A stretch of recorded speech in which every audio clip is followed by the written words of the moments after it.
hoy, como siempre, pues vamos a empezar por una introducción. Es una introducción en la que vamos a mencionar algunas cosas y me he dedicado mucho a este tipo de charla porque personalmente pues he sido fui por muchos años, porque ya desde el año pasado no soy miembro del comité, pero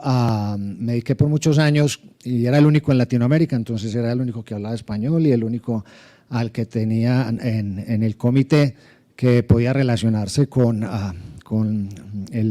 los médicos y los investigadores de Latinoamérica. Afortunadamente, después de una elección, la doctora Cecilia Poli quedó como representante para Latinoamérica en el Comité de Errores Innatos de la Inmunidad de la Unión Internacional de Sociedades Inmunológicas. Esa organización, ya se las voy a contar un poco, es muy importante porque es el liaison directo de la Organización Mundial de la Salud para estas enfermedades. Bueno, nosotros, como muchos de ustedes conocen, estamos… Ay, tengo que ser aquí abajo, eso está complicado para mí. Es el de abajo, ¿cierto? El de arriba. Bueno, ahora sí que voy a temblar más. Nosotros estamos localizados en la ciudad de Medellín, en la Universidad de Antioquia, en un edificio que se llama el Edificio de Investigaciones de la Universidad de Antioquia, y allá tenemos un centro de referencia. Ese centro de referencia es parte de una red mundial de centros de diagnóstico, investigación y tratamiento de estas enfermedades, que es patrocinado fundamentalmente por la Fundación Jeffrey Modell, y existen centros en todo el mundo. Nosotros llevamos ya desde el 2011, o sea, ya 13 años, 12 años como centro de referencia para Colombia y para la región, y existen otros centros en Latinoamérica, uno en la Ciudad de México, de aquí está el Instituto Nacional de Pediatría. Aquí tenemos a la representante, a la doctora Lisbeth Blancas, pero también tenemos en Brasil, en Sao Paulo, con el doctor Antonio Condino, y en Argentina con la doctora Liliana Besrognick, en el Hospital de Niños Ricardo Gutiérrez, y en Chile, en la ciudad de Santiago y en la ciudad de Temuco, que es coordinado por la doctora, ya se me olvidó en este momento, perdón. Entonces, todos estos centros están dedicados a investigación, diagnóstico y tratamiento, y estamos de alguna manera interconectados porque pues siempre en algún momento nos vemos todos y colaboramos entre todos, y esto ha ayudado mucho al fomento y a la difusión de estas enfermedades a nivel global. Estas enfermedades eran prácticamente desconocidas hasta que esta familia, que tuvo 2 hijos, una de ellas una niña con una parálisis cerebral y el chico que nació con una inmunodeficiencia y murió a los 12 o 13 años de una neumonía, pues fueron los que literalmente empezaron a luchar para que esto saliera adelante, y hasta terminaron en el Congreso de Estados Unidos, y fueron los que incluso hicieron el lobby para que el Congreso de Estados Unidos aprobara la Semana Mundial de las Inmunodeficiencias, que es en abril del año entrante, y que si todo sale bien estaremos nuevamente acá con el doctor Correa y con los colegas de Bogotá haciendo el segundo Congreso Nacional de Errores Innatos de la Inmunidad. Así que los invitamos desde ahora para que vayan contándole a todo el mundo. Además de eso, pues el grupo ha trabajado por muchos años en desarrollar una red de instituciones en las que nosotros en Colombia podamos también colaborar y ayudar. El Centro Jeffrey Modell es financiado por la Fundación Jeffrey Modell, y parte de esa financiación va para el diagnóstico, para apoyar el diagnóstico y para apoyar algunas otras actividades relacionadas con los pacientes. Hasta ahora hemos, como les va a contar mañana Faisuli, hemos financiado la mayor parte del presupuesto que ellos nos han dado en pruebas de laboratorio, en tener a los pacientes donde se necesitan, en apoyarlos con muchas cosas. Obviamente pues no somos una fundación que provee tratamientos ni nada, simplemente es un apoyo al paciente, un apoyo a la familia y un apoyo a la comunidad médica. Entonces esta red de PNET obviamente pues es muy importante para nosotros, y hemos seguido creciendo poco a poco porque sabemos así que tenemos siempre alguien en alguna ciudad grande para referir los pacientes cuando lo necesitan. Y además de eso, como les contaba, pues tenemos una fundación que creamos ya en el 2006, que tiene el nombre de la doctora Diana García de Olarte, una infectóloga pediatra que fue la que creó el servicio de infectología en el San Vicente de Paúl,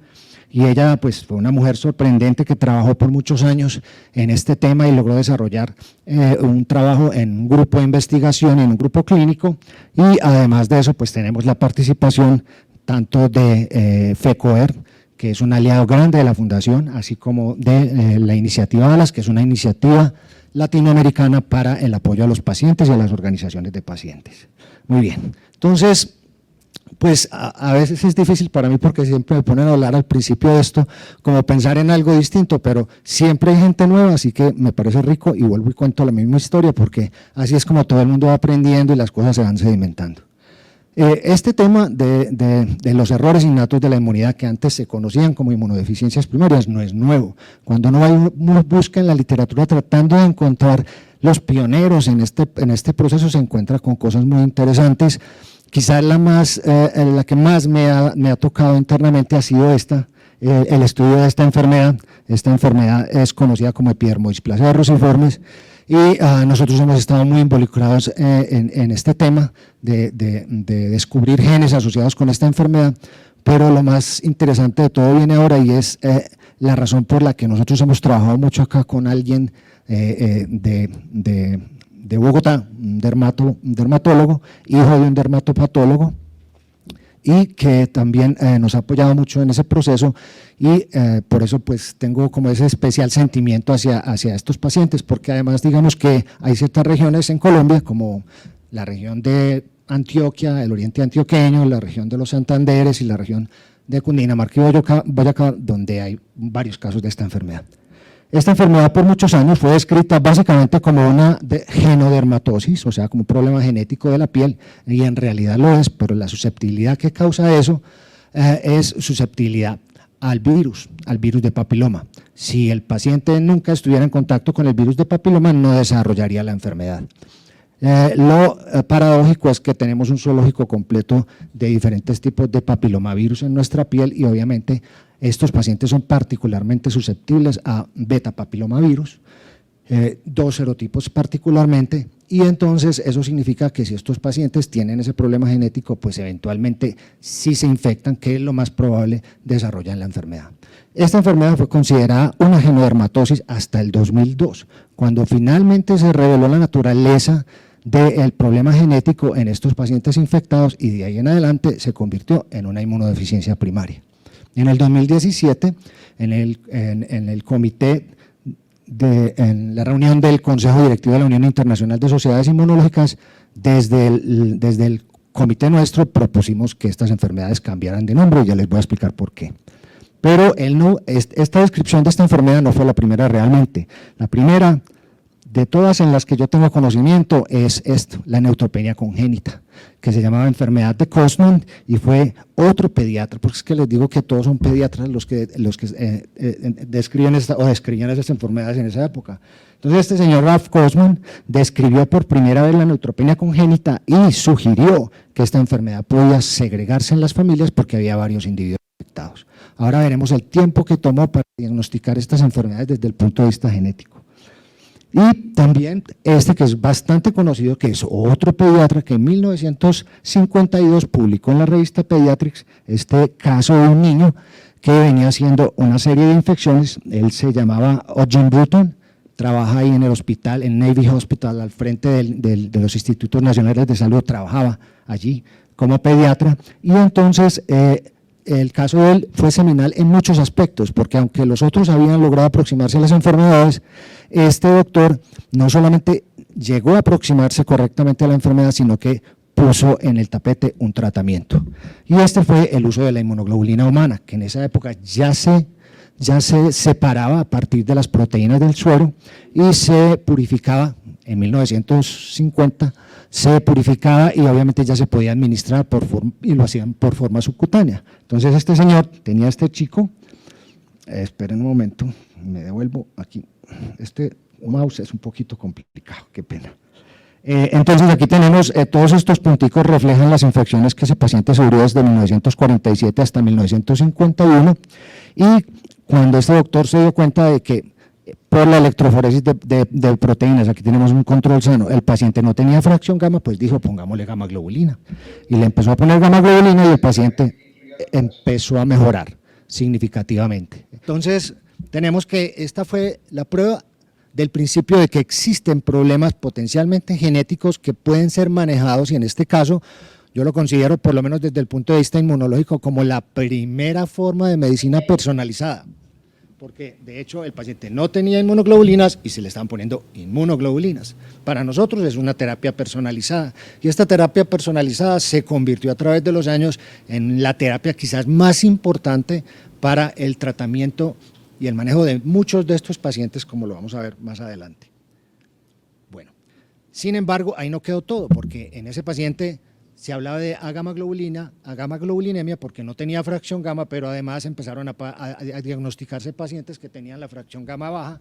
En esto tuvieron mucho que ver, y aquí tal vez algunos de ustedes conocen este nombre de Charles Janaway, que tiene un libro de inmunobiología que es excelente, y junto con muchas otras personas empezaron a diagnosticar estos pacientes, y entonces empezaron a hablar de otro tema muy importante, que es la hipogamaglobulinemia. A partir de eso, obviamente, empezó a crearse todo el interés por poder visualizar qué estaba pasando con todos estos pacientes, pero solamente hasta 1972 en la revista Lancet, esta doctora que se llama Eloise Giblet, fue la primera en describir desde el punto de vista de bioquímico qué estaba pasando con este tipo de pacientes. Esta enfermedad es una inmunodeficiencia severa combinada, es por deficiencia de una enzima que se llama desaminasa de adenosina, y es un problema metabólico, pero el efecto dramático que tiene esa enfermedad sobre los pacientes es que literalmente destruye todos los linfocitos, los T, los B y los NK. Estos pacientes son casi alinfopénicos, tienen usualmente menos de 100 linfocitos por microlitro, y son altamente susceptibles a infecciones, y infecciones potencialmente fatales desde muy temprana edad. Y de ahí a poder encontrar el defecto genético pasaron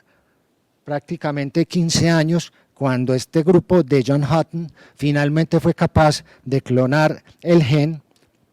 y identificar dónde estaba el defecto genético en estos pacientes.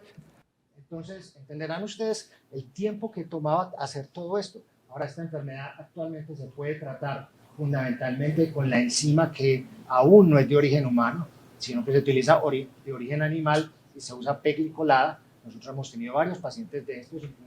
uno de estos pacientes nuestros terminó, varios de ellos en trasplantes y uno de ellos en terapia génica. Entonces, esto atestigua el tiempo que se tomaba y la paciencia que tenía que tener esta gente para llegar a identificar un problema genético de estos. Entonces, lo mismo pasó con la gamma globulinemia. Recuerden que eso fue en 1952, y solamente hasta... Qué pena, no tienen otro apuntador que no sea esto. Qué pena, es que esto es muy incómodo, qué pena con ustedes. Este gen solamente fue identificado como la causa de esa gamma globulinemia congénita en 1993. Entonces, ¿todo esto qué significa? Significa que el tiempo que tomábamos para identificar los defectos genéticos en la medicina era sorprendente. Llegar a esperar todo este tiempo y ver lo que está pasando ahora, que es una revolución completa. Para nosotros ha sido algo tremendamente fascinante, porque nos ha permitido vivir todo ese proceso. Yo empecé estudiando esto y tomábamos mucho tiempo, como lo dijo la presentadora ahorita, nos demoramos años tratando de identificar ese gen de síndrome de hiperigea y nunca lo pudimos hacer, y llevan años haciendo lo mismo, y ahora las enfermedades tienen la oportunidad de ser vistas por toda la tecnología que hemos desarrollado y que se han desarrollado a nivel global. No solamente hubo ese tipo de enfermedades, sino que además muchas otras enfermedades en las que se sospechaba algún tipo de segregación genética pudieron ser identificadas. La primera de estas, y es un área de trabajo que hemos estado desarrollando por mucho tiempo. Muchísimas gracias. Sí. Entonces, en algún momento, un grupo de Francia, liderado por el doctor Jean Casanova y otros grupos, lograron identificar en 1996 la causa de un problema genético del que la doctora Lisbeth creo que les va a estar hablando, y fue deficiencia del receptor de interferón gamma, y esto llevó al desarrollo de un concepto que hoy denominamos MSMD, o susceptibilidad mendeliana a micobacterias, y ella va a hablar mucho más sobre eso, pero que también abrió un campo muy grande, porque aunque se conocían algunos problemas en la inmunidad innata, por ejemplo como defectos del complemento, no se sabía o no se tenía claro que existiese algún tipo de enfermedad genética más allá de la epidermodisplasia verruciforme, que en esos momentos no se consideraba un problema de estos, es la aparición de manifestaciones infecciosas por un espectro muy restringido de microorganismos. Y en este es el caso específico de esta enfermedad, en donde típicamente los pacientes se infectan con micobacterias, y particularmente aquellos que reciben la vacuna de BCG, que ustedes saben que es una vacuna replicativa, desarrollan BCG diseminada y pueden fallecer de esto. Siguiente. Solo hasta el 2002, esta gente describió por primera vez 2 genes asociados a epidermodisplasia verruciforme. El doctor Luis Alfredo Rueda, el hijo de él fue el que trabajó en el siguiente artículo, describieron por primera vez en 2 familias colombianas mutaciones, o como las llamamos hoy en día, variantes, en estos genes asociadas a esta enfermedad. Y desde ese momento ya se entendió, sí, es un problema de los queratinocitos fundamentalmente, el gen se expresa en forma ubicuota, pero los pacientes son totalmente susceptibles a ese tipo de papilomavirus, y de resto tienen lo mismo que nos da a todos nosotros los humanos, pues digámoslo así, que serían pues como las mismas enfermedades infecciosas de todos, y no hay otra susceptibilidad específica excepto esa. Y esto probó otro principio muy importante que ahora denominamos inmunidad intrínseca, porque se empezó a describir por esa época los TLRs y otras moléculas que demostraron que cada célula de nuestro cuerpo diploide contiene un sistema inmune intrínseco que es capaz de desatar una respuesta inflamatoria en la inmunidad innata, y que además algunos de esos componentes son fundamentales para la respuesta inmune, en este caso de enfermedades de la inmunidad innata. Por favor, la siguiente. Muy bien. Entonces, en el 2013, conversando un día con Jean Laurent, estuvimos hablando acerca de la posibilidad de estudiar unos pacientes de acá de Colombia, y aquí fue donde vinimos por primera vez a Bogotá y nos sentamos a estudiar estos pacientes. Este es el último defecto genético que se ha identificado en los pacientes con epidermodisplasia verruciforme, y lo interesante es que esta proteína, que se llama CYP1, hace un complejo con estas 3 proteínas para funcionar, es decir, los pacientes, ya sea por mutaciones en EVER1, en EVER2 o CYP1, tienen el mismo fenotipo, y ese complejo aún no tenemos muy claro qué pasa con él, pero lo que sabemos es que funciona como un factor de restricción viral para los papilomavirus, y específicamente para los beta-papilomavirus, porque si usted tiene este complejo normal, pues nunca se va a infectar, pero si tiene mutación en cualquiera de ellos, va a desarrollar la enfermedad. Siguiente. No solamente eso, sino que tardamos una cantidad impresionante desde 1956, que se empezaron a describir pacientes con hipogamaglobulinemia, hasta el 2003, cuando se describió la primera causa genética de inmunodeficiencia común variable, que es como se le llamaba y se le sigue llamando a la hipogamaglobulinemia en muchos pacientes, y eso fue por mutaciones en un gen muy importante que se llama ICOS, que interviene no solamente en el contacto entre T y B, sino que tiene mucho que ver con la diferenciación de los linfocitos B terminal y la producción de anticuerpos. Y posteriormente se identificaron mutaciones en este otro receptor que codifica para TACI. En este caso, finalmente en el comité decimos que eso es una inmunodeficiencia combinada, porque se logra detectar problemas a nivel de linfocitos T también, y en el caso de TACI, pues todavía hay algunos pacientes en los que se considera que el efecto de la mutación sí es responsable de la enfermedad, pero hoy en día dentro del comité consideramos que la mayoría de las variantes en TACI son factores modificadores de algo más que no se ha identificado en los pacientes. Entonces nos tocó el turno a nosotros en el grupo, tuvimos la oportunidad de estudiar una familia de 13 adultos que tenían una hipogamaglobulinemia persistente, pero que habían desarrollado las manifestaciones infecciosas, particularmente neumonías y problemas de infecciones del tracto respiratorio superior, y eventualmente pudimos encontrar que había mutaciones en este gen que se conoce como CD19, que tal vez es más familiar para ustedes cuando miran las subpoblaciones de linfocitos, en donde ven linfocitos CD19 positivos. Es un marcador de línea, pero además es una molécula importantísima en la activación de los linfocitos B, y por eso estos pacientes no desarrollan una buena cantidad de anticuerpos y además tienen una mala respuesta a la revacunación, lo cual significa que se infectan. Y de manera muy interesante se presenta es en la edad adulta, aunque si uno habla con la mamá de ellos, le dirá que de niños se mantenían enfermitos, pero ninguno llegó a ser hospitalizado, gracias. Siguiente, por favor.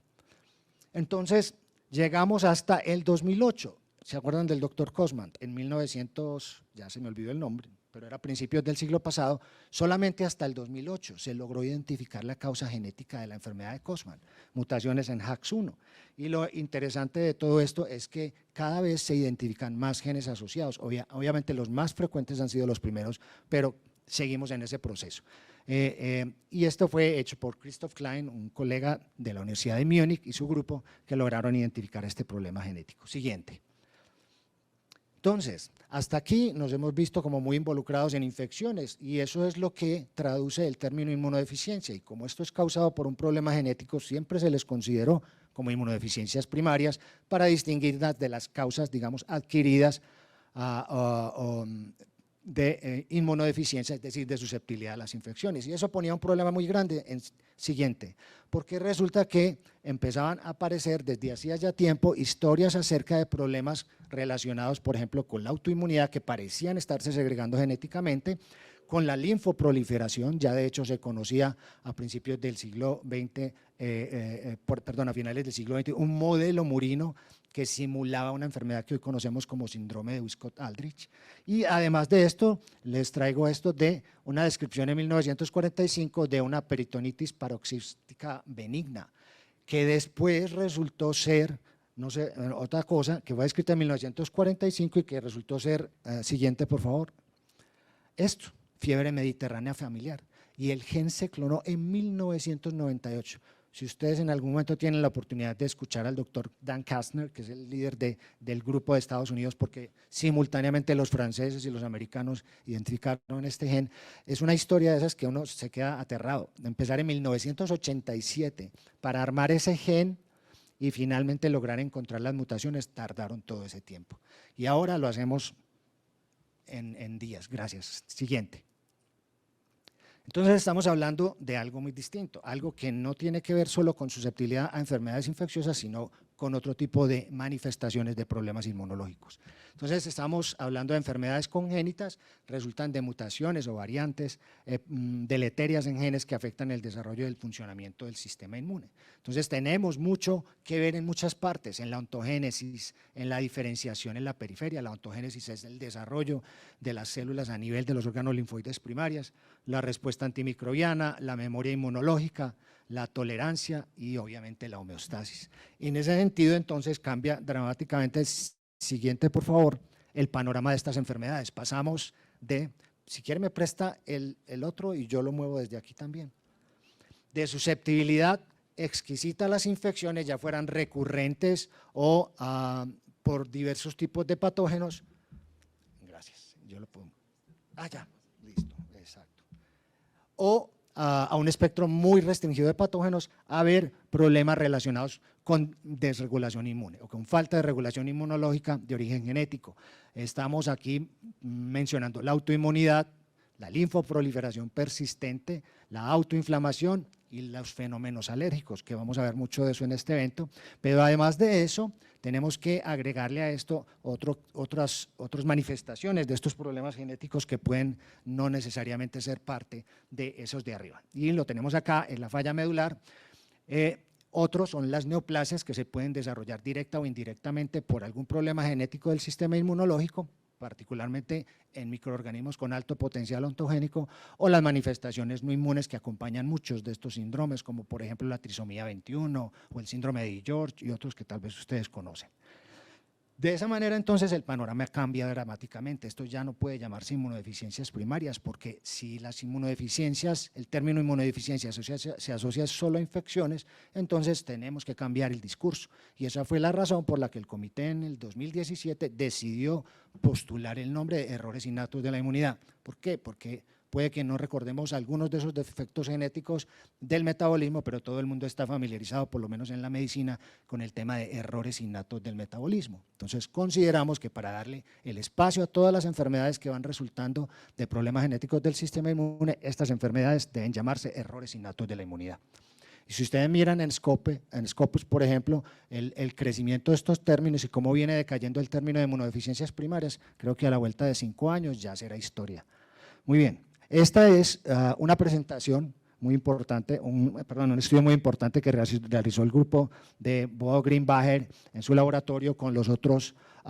investigadores de Europa para mostrar en el registro europeo de inmunodeficiencias cuál es el panorama de estas enfermedades. Como pueden ver acá, seguimos hablando en la mayoría de los pacientes de susceptibilidad a infecciones. Sin embargo, cada vez es más evidente la disregulación sin infecciones o combinada. Entonces, eso está validando lo que nosotros proponemos y nos muestra que a medida que vamos avanzando en este problema, estamos detectando más problemas relacionados con falta de regulación inmunológica. Aquí están los números de casos que presentaban exclusivamente infecciones, disregulación o formas combinadas. Y la presentación de edad sigue siendo muy importante porque generalmente es en la población pediátrica, pero obviamente cada vez encontramos más adultos y muchos niños están haciendo su transición hacia adultos y no tenemos médicos que nos apoyen en ese sentido y por eso siempre estamos invitando a los especialistas en diferentes áreas para que aprendan un poco de esto y nos acompañen en ese proceso de seguir a los pacientes. Los errores innatos de la inmunidad, realmente no tenemos muy claro a nivel global cuál es la prevalencia. Sabemos que tenemos aproximadamente 1 en 5.000, en otros países se dice algo diferente, son consideradas enfermedades raras en prácticamente todo el mundo, pero la prevalencia va a depender de la eficiencia de los registros y obviamente pues los europeos son muy buenos en eso, así como los americanos, en donde existe una prevalencia que puede oscilar más o menos entre el 5 y el 10 por cada 100.000 habitantes, mientras en Latinoamérica pues tenemos muchos problemas porque a pesar de que tenemos un registro desde el 2007 que está radicado en Sao Paulo, pues no todos los países tienen la misma oportunidad de hacer ese tipo de registro. Sin embargo, para nosotros sigue siendo, a pesar de que no hemos podido registrar pacientes más porque tenemos un problema con la base de datos, seguimos después de Argentina siendo los que más reportamos casos con respecto a la población general, porque aunque hay otros países que han reportado muchos casos, su población es mucho mayor y obviamente eso significa que tienen una prevalencia que no es la correcta. Por eso es que seguimos estimando esto porque no hay una correlación realmente entre la población y el número de pacientes reportados. Y las manifestaciones clínicas siguen siendo fundamentalmente la susceptibilidad a las infecciones relacionada principalmente con problemas en las deficiencias de anticuerpos. Muy bien. Ahora, las variaciones genéticas tienen muchos matices, no les voy a explicar mucho sobre eso, pero simplemente quiero recordarles, como médicos sabemos que existen diferentes patrones de herencia, pero que estos patrones de herencia pueden surgir por variantes que son monoalélicas, es decir, que están en una copia de un gen, o bialélicas cuando están en las dos copias. Además de eso, estas variantes pueden generar diferentes problemas. Uno de ellos, el más común que la gente conoce, es la pérdida de función, cuando literalmente la proteína no funciona y se desarrolla un fenotipo. Pero no todas son mutaciones amórficas, como se definirían cuando no hay nada de función, sino que también las hay hipomórficas y eso puede afectar los fenotipos que observamos desde el punto de vista clínico. El otro panorama es el de la insuficiencia, cuando dice uno, o como la mencionaban hasta hace poco, haploinsuficiencia, en donde el significado de esto es que la mitad no es suficiente. Entonces, tener una sola copia del gen funcionando en algunos contextos particulares puede ser devastador porque esa cantidad de proteína que produce ese gen no es suficiente para mantener al paciente sano. Además de eso, y desde hace un tiempo, y se ha vuelto bastante relevante y seguramente lo van a oír mucho mañana o esta tarde con Cecilia Poli, la ganancia de función, no solamente en ese caso, sino también en muchos de estos casos, representa un reto muy grande porque son variantes en las que típicamente la proteína está allí, pero está funcionando de manera exagerada y eso está significando que está causando otro problema que puede ser tremendamente contrastante con el que generan las pérdidas de funciones. Entonces es como tener un gen y tener diferentes mecanismos que pueden llegar a causar un fenotipo inmunológico y clínico. Y últimamente, hemos estado hablando un poco de estas mutaciones que se llaman neomórficas, en las que literalmente la pérdida de función de un gen resulta en la ganancia de una vía y eso genera un fenotipo clínico que es tremendamente contrastador. Y pongámosle a eso entonces que puede ser completo, puede ser parcial y que la proteína puede estar presente o no estar presente o puede estar presente y hay problemas de diferente tipo como por ejemplo fosforilación y otras cosas. Entonces el panorama es un poco complejo, digámoslo en ese sentido, pero gracias a Dios pues hemos podido superar mucho de esto y hoy en día tenemos la posibilidad de diagnosticar muchos de estos pacientes. Hemos pasado muchísimos años desde que las inmunodeficiencias primarias fueron definidas por la OMS en 1972 como un potencial problema de salud pública y hoy en día ya tenemos después de 62 años casi 500 defectos genéticos, de los cuales ustedes conocen 455 que están en el último reporte, pero todo esto ha sido un proceso bastante largo. Como les comenté, eso pasó de la OMS a la UIS y se oficializó en la UIS en el 2008. En ese comité lo que nosotros hacemos es proveer una clasificación de todos los errores innatos de la inmunidad. Listo, apoyamos la identificación, el diagnóstico y el manejo de estos pacientes con estas enfermedades y también se ha apoyado el desarrollo de guías de diagnóstico y el apoyo a muchas de estas organizaciones profesionales y proveedores de salud y proveemos la difusión de estas enfermedades en cualquiera de los aspectos que sea necesario. Estas guías vienen con la última clasificación y es donde se define más o menos cómo era que se estudiaban estas enfermedades y cómo debería probarse experimentalmente que ocurría este defecto genético y que era el responsable de la enfermedad, porque no se olviden ustedes de que cuando rotulamos un paciente o lo diagnosticamos con una enfermedad genética, lo estamos poniendo en un grupo especial y eso significa también dificultades, así que tengamos eso en cuenta siempre. Gracias a Dios, digamos que eso fue en el 2013, ahora estas guías se han actualizado bastante, no es del mismo grupo, este grupo no somos nosotros, aunque ustedes pueden ver que hay alguna gente acá que pertenece al comité, Troy, Kate y otros, y estas guías digamos que se han actualizado un poco para incluir algunos otros aspectos y darnos una aproximación mucho más amigable, pero básicamente se fundamentan en lo que originalmente se describió. Esta es la última clasificación que entiendo pues que todo el mundo la tiene, esto se puede bajar gratis en internet y básicamente es un catálogo de estas enfermedades que nos permite identificar algunos rasgos característicos, no solamente el gen que está asociado a esa enfermedad, sino también algunas manifestaciones inmunológicas y clínicas asociadas en estos pacientes. Las enfermedades están catalogadas en estos 10 grupos, que van desde las formas severas de inmunodeficiencia, quizás las más severas de todas, que son las inmunodeficiencias combinadas, en donde está afectada la inmunidad humoral y celular en forma conjunta y que son las que comúnmente son potencialmente fatales antes del primer año de vida si no se hace una reconstitución inmunológica. Tenemos estas otras que son, digamos, desde el punto de vista inmunológico, algunas de ellas también muy severas, pero los rasgos sindrómicos o asociados son los que caracterizan este tipo de enfermedades. Tenemos las predominantemente de anticuerpos, como lo vimos al principio, los problemas de regulación inmunológica que van desde los síndromes hemofagocíticos o linfohistocitosis hemofagocítica familiar, problemas congénitos, hasta la susceptibilidad genética a las infecciones por Epstein-Barr, todo generando problemas de irregulación. Tenemos, como vimos ahorita con la neutropenia, problemas en las células fagocíticas y como lo vimos con el MSMD y la BCG y el tuberculosis en la inmunidad innata e intrínseca, como lo vimos en la epidermodisplasia. En las enfermedades autoinflamatorias, como lo vimos allí, la fiebre mediterránea familiar y todo un grupo grande de interferonopatías y defectos asociados o no asociados al inflamosoma, problemas del complemento y síndromes por falla medular. Y se los digo porque en muchos casos los pacientes están llegando con falla medular que se manifiesta como infecciones, entonces muchas veces terminan con el infectólogo y estas fallas medulares en algunos casos nos están mostrando que hay problemas con la inmunidad. Y por último tenemos este otro grupo que también es bastante controversial pero interesante, que es los síndromes,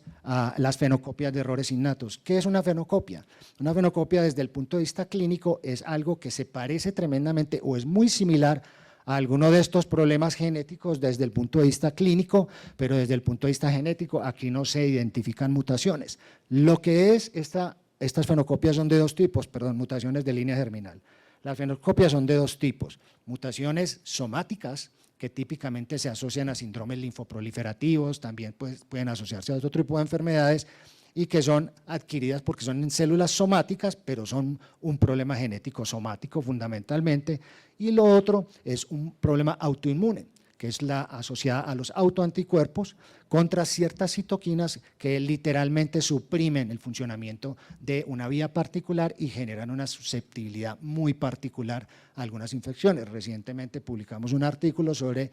autoanticuerpos en pacientes, autoanticuerpos contra el GM-CSF, que es el factor estimulante de colonias de granulocitos y monocitos, en pacientes con criptococosis diseminada. Algunos de ellos como complicación, aunque originalmente se describió, fue así, pacientes con una enfermedad en adultos que se llama proteinosis alveolar pulmonar, en la que literalmente los pulmones se llenan de un material proteináceo por deficiencia adquirida de surfactante. En estos pacientes el problema original se describió allí, autoanticuerpos contra GM-CSF, pero ya hoy sabemos que son muy susceptibles a infecciones, particularmente por hongos. Bueno, entonces, ¿cómo ha sido el progreso? Pues miren, de 1980, cuando se empezaron a descubrir los primeros defectos genéticos, vea dónde vamos. Y obviamente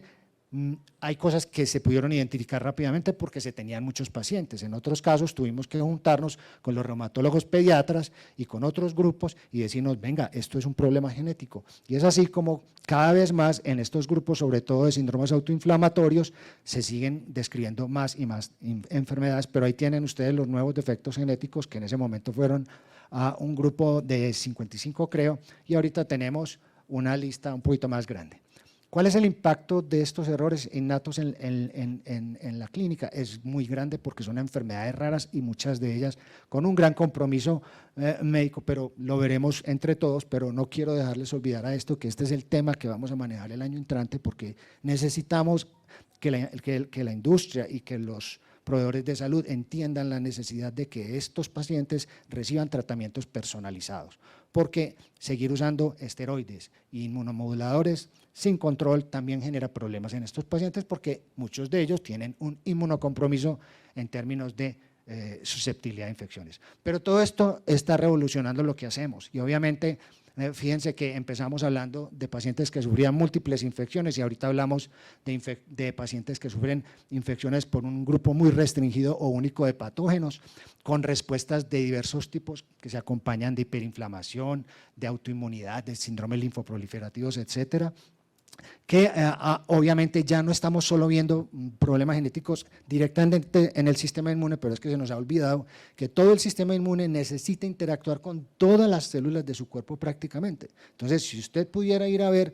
qué moléculas del sistema inmune expresan los otros tejidos, se quedaría sorprendido. Para darles solo un ejemplo, la molécula de histocompatibilidad, las moléculas de histocompatibilidad clase 1, que son las encargadas de presentar antígenos, se expresan en todas sus células y es una de las maneras de ellas comunicarse con todo el sistema inmune. Sería incomprensible pensar que el sistema inmune funcione solo si no tiene todas las garantías de funcionar con el resto del cuerpo. Ahora, antes hablábamos de pura clínica y algunas pruebas inmunológicas, ahora ya hacemos cosas mucho más sofisticadas, no solamente leer el exoma y el genoma, sino además mirarlo desde el punto de vista multidimensional y eso nos ha permitido entender muchísimas cosas sobre estas enfermedades que aplican a otras enfermedades más comunes en humanos. Y obviamente los tratamientos pasaron de ser en muchos casos basados en intervenciones de soporte a hacer tratamientos personalizados. Entonces, eso es lo valioso de todo este proceso. Pensé que me iba a salir mejor, pero esta es mi tablita de los nuevos defectos genéticos que se deben estar discutiendo en estos momentos en el comité. Yo pues recibo chismecitos de vez en cuando de cómo va la cosa, pero ya se dan cuenta de lo que ha aparecido desde el último reporte hasta ahora y además de algunos problemas genéticos de los que no nos habíamos dado cuenta. Así que seguimos creciendo, pero no se asusten porque los neurólogos tienen más de 1.600 genes asociados a enfermedades neurológicas, entonces nosotros apenas estamos llegando a un nivel que digamos es razonable, pero seguiremos trabajando. En el grupo hemos venido trabajando también en la identificación de pacientes, ahora tenemos este artículo ya sometido a la revista, al Journal of Experimental Medicine, y es sobre un nuevo defecto genético del cual se habían reportado previamente 2 pacientes, pero que ahora estamos reportando y que representa, como ustedes se imaginan, por ser un defecto genético en CD4, otro factor de restricción viral para el VIH. estos pacientes no se infectan prácticamente con VIH y además de eso tienen algunas anormalidades, pero las más sorprendentes de todas es las infecciones que están sufriendo ellos.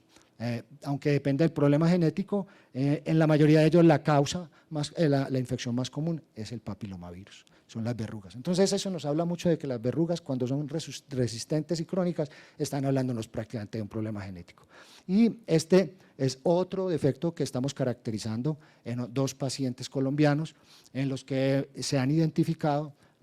mutaciones en un gen